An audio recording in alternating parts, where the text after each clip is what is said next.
एक बार एक गांव में एक इच्छाधारी नागिन अपने नागिन के रूप में गांव में आ जाती है और इत्तेफाक से एक छोटे से बच्चे के पास बैठ जाती है। गांव के कुछ लोग उसे देखते हैं और मारने के लिए दौड़ते हैं।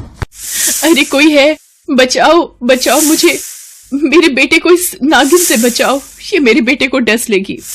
अरे भाई आओ, जल्दी आओ, इस नागिन को मारो, ये तो किसी को भी डस सकती है। तभी कुछ लोग अपने साथ लाठी लेकर नागिन को मारने के लिए इकट्ठा हो जाते हैं और सिंथेटिक कुछ नेचुरल पहनो सारा, जंक फूड कुछ हेल्दी खाओ सारा। हेयर फॉल का कुछ सोल्यूशन बताना। कुछ नेचुरल लगाओ सारा। Mamaearth onion shampoo with no toxins. तो अप्रूव्ड। अनियंस मेरा सीक्रेट है और अब शैम्पू में ये मेरा। New and improved Mamaearth onion shampoo, ये हेयर फॉल रोके, बाल सुलझाए और उन्हें 8 टाइम्स स्मूदर बनाए। Mamaearth onion shampoo. ये नेचुरल प्रोडक्ट्स बनाते हैं और पेड़ भी उगाते हैं। तभी उसको मारने लगते हैं। जब वो नागिन अधमरी हो जाती है तब कुछ बच्चे उसकी पूंछ पकड़कर उसे छेड़ते हैं और खेलते हैं। तभी वहां डॉली नाम की एक लड़की आ जाती है और देखती है कि सब एक नागिन को बहुत परेशान कर रहे हैं। आप सब ये क्या कर रहे हो? आप इस नागिन को क्यों परेशान कर रहे हो? देखो इसको कितना खून निकल गया है। ये बेजुबान बोल नहीं सकती तो आप इसका गलत फायदा उठाएंगे। कैसे इंसान हैं आप लोग? अभी तू बहुत छोटी है, जा घर जा, अपना काम कर, हमें ज्ञान मत दे। हाँ मैं चली जाऊंगी, बस आप ये बताओ इसको क्यों परेशान कर रहे हो, क्यों इसको मार रहे हो? ये एक नागिन है और नागिन पर भरोसा नहीं किया जा सकता। ये किसी को भी नुकसान पहुंचा सकती है, किसी को भी डस लेगी तो वो मर जाएगा। ऐसा भी तो हो सकता है कि ये किसी को नुकसान ना पहुंचाए, क्या पता ये सिर्फ यहाँ घूमने आई हो। तू बड़ों की बातों में मत घुस डॉली, और जा अपने घर चली जा। डॉली घर की तरफ मुड़ जाती है पर उसको अच्छा नहीं लगता कि सब उस नागिन को मार रहे होते हैं। तभी वो कुछ दूर जाकर चिल्लाना शुरू कर देती है। भागो भागो, यहाँ शेर आ गया है, शेर किसी को भी खा लेगा, भागो भागो जल्दी भागो। डॉली की आवाज सुनकर सब अपने अपने घरों की तरफ भागना शुरू कर देते हैं और नागिन को वहीं छोड़ देते हैं। नागिन मन ही मन डॉली का धन्यवाद करते हुए वहां से चली जाती है और डॉली भी अपने घर चली जाती है। चलो, मेरे एक झूठ से कम नागिन की जान तो बची, वरना वो लोग तो उसको मार ही देते। डॉली अपने मम्मी पापा और चाचा चाची के साथ रहती थी। उसके मम्मी पापा बहुत ही सीधे साधे लोग थे, पर चाचा चाची बहुत चालाक थे। उनके मन में जायदाद का लालच था, वो सारी जायदाद अपने नाम करवाना चाहते थे। एक बार रात के समय डॉली अपने मम्मी पापा के साथ घर में सो रही थी। तभी कोई उसका नाम पुकारता है। डॉली, डॉली, डॉली, आओ मेरे पास, आओ। कौन है वहां? कौन? डॉली, डॉली, डॉली। आवाज सुनकर उसने इधर उधर देखा पर कोई नहीं था। यहाँ तो कोई नहीं है, फिर मेरा नाम किसने पुकारा? शायद मेरा भ्रम होगा। चलो सो जाती हूँ। डॉली को फिर से एक बार वही आवाज आती है। इस बार डॉली उस आवाज का पीछा करती हुई घर से बाहर निकल जाती है और एक जंगल में पहुंच जाती है। अरे, ये आवाज कहाँ से आ रही थी? कौन बुला रहा था मुझे? यहाँ तो घनघोर जंगल है, मैं कहाँ आ गई? मुझे वापस चलना चाहिए। और जैसे ही डॉली पीछे मुड़ती है तो उसे एक नागिन जकड़ लेती है। डॉली बहुत डर जाती है और जोर जोर से चिल्लाने लगती है। बचाओ बचाओ, कोई बचाओ मुझे, मेरा दम घुट रहा है, कोई मुझे इस नागिन से बचाओ। मम्मी पापा बचाओ मुझे। डॉली वहीं पर रोने लग जाती है। वहां कोई भी नहीं जो डॉली की आवाज सुने। डॉली अपने आप को छुड़ाने की काफी कोशिश करती है लेकिन नागिन डॉली को नहीं छोड़ती। लेकिन थोड़ी देर बाद नागिन उसको छोड़ देती है।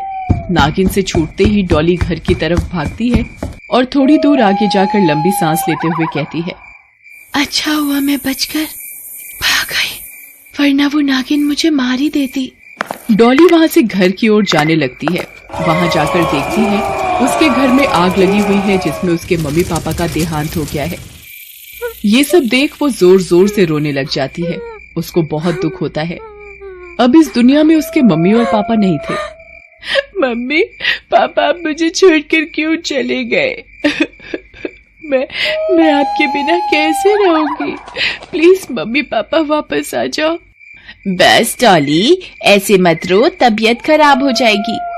मम्मी पापा अब मैं आपके बिना क्या करूंगी यहाँ पर रहकर? मेरा यहाँ पर कौन ध्यान रखेगा? आपके बिना रहने की आदत नहीं है मुझे। प्लीज पापा जल्दी आ जाओ, वापस आ जाओ ना पापा। डॉली बेटा चुप हो जा, मैं हूँ ना, और तेरी चाची है, दोनों तेरा बहुत ध्यान रखेंगे। हाँ हाँ बेटा, मैं भी तो तेरी माँ जैसी हूँ, मैं तेरा पूरा ध्यान रखूंगी और हम अब एक ही परिवार हैं। चलो चुप हो जाओ अब। चाचा चाची उससे बहुत अच्छा व्यवहार कर रहे थे, पर अंदर ही अंदर उससे किलस रहे थे। ये कैसे बच गई उस आग से? तुम कोई काम ठीक से नहीं करते। अब ना जाने कब मरेगी और हमें इसकी प्रॉपर्टी मिलेगी। अरे मुझे क्या पता था, ये उस वक्त वहां नहीं थी। सारे प्लान पर पानी फिर गया। वैसे अब तुम इस घर की मालकिन तो हो ही, इसके मरने के बाद ही सारी जायदाद हमारी हो जाएगी। इसको वैसे ही मारेंगे जैसे इसके मम्मी पापा को हमने मार दिया। एक दिन इसका भी नंबर आएगा, बस थोड़ा सा सब्र रखो। दोनों चाचा और चाची उसको मारने के बारे में सोचते हैं। एक बार चाची उसके लिए खीर लेकर आती है जिसमें उसने जहर मिलाया होता है। डॉली बेटा, ले खीर खा ले, मैंने तेरे लिए बनाई है, चलो जल्दी से आ जाओ। उसकी चाची खीर की कटोरी टेबल पर रखकर किचन में जाने लगती है। इतने में एक बिल्ली आकर खीर गिरा देती है। यार कमबख्त बिल्ली कहाँ से आ गई, सारी खीर बिखेर दी। चाची ऐसा कहकर चली जाती है। थोड़ी देर में बिल्ली वो खीर खाती है और देखते ही देखते वहीं मर जाती है। अब ये बिल्ली कैसे मर गई बताओ? मारना तो डॉली को था, पर बिल्ली मर गई। जहर वाली खीर मैं डॉली के लिए ले गई थी, इस बिल्ली ने गिरा दी और फिर खा भी ली, तो मरना तो था ही इसे। लेकिन आज तो डॉली बच गई, लेकिन कब तक? तभी चाचा चाची एक और प्लान बनाते हैं डॉली को मारने का। चाचा उसका गला दबाकर उसको मारना चाहते हैं। दोनों देर रात होने का इंतजार करते हैं। फिर दोनों मौका देखकर डॉली के कमरे में जाते हैं। जैसे ही दोनों डॉली के पास जाते हैं तभी एक नागिन आकर उनको डस लेती है। जब डॉली चाचा चाची को मरा देखती है तो वो डंडे से नागिन पर वार करती है। तब नागिन अपने असली रूप में आकर उसे हकीकत बताती है। मैं वही नागिन हूँ डॉली, जिसने तुम्हारी वजह से जीवन पाया था। मेरी रक्षा तुमने उस भीड़ से की थी जो मुझे मारना चाहती थी। तब से मैंने तुमसे मिलने का सोचा और मुझे पता चला कि तुम्हारे चाचा चाची तुम्हें और तुम्हारे माता पिता को मारना चाहते हैं। तब मैंने तुम्हारा नाम लेकर जंगल में तुम्हें बुलाया और तुम्हें जकड़ कर रखा, जिससे तुम भाग न सको। पर तुम्हारे माता पिता तुम्हारे चाचा चाची की साजिश की बलि चढ़ गए और उनका देहांत हो गया। तुम्हारे घर में जो आग लगी थी वो अचानक नहीं लगी थी, वो तुम्हारे चाचा चाची ने तुम तीनों को मारने के लिए लगाई थी, जिससे वो ये घर अपने हाथ में ले सके।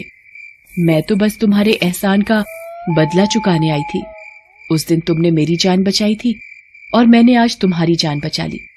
मैंने इंसाफ किया, गलत लोगों को सजा दी। अब मेरा इंसाफ भगवान करेगा। ये कहकर नागिन बेहोश हो जाती है। डॉली को अपने किए का पछतावा होता है। अब डॉली बेहोश इच्छाधारी नागिन की सेवा करती है और उसको ठीक कर देती है। इच्छाधारी नागिन जब ठीक हो जाती है तब वो उसका धन्यवाद करती है और कहती है, आज फिर तुमने मेरी जान बचा दी। मैं ये एहसान तुम्हारा कैसे चुकाऊंगी? अगर मैं तुमसे इस एहसान के बदले कुछ मांगू तो दोगी? हाँ, क्यों नहीं। अब मेरा इस दुनिया में कोई नहीं, न माँ, न बाप, न चाचा चाची।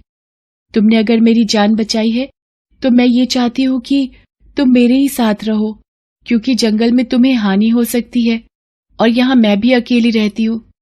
अब तुम मेरा इंसाफ करो। पर ये कैसे हो सकता है? मैं तो एक इच्छाधारी नागिन हूँ। मैं तुम मनुष्य के साथ कैसे रह सकती हूँ?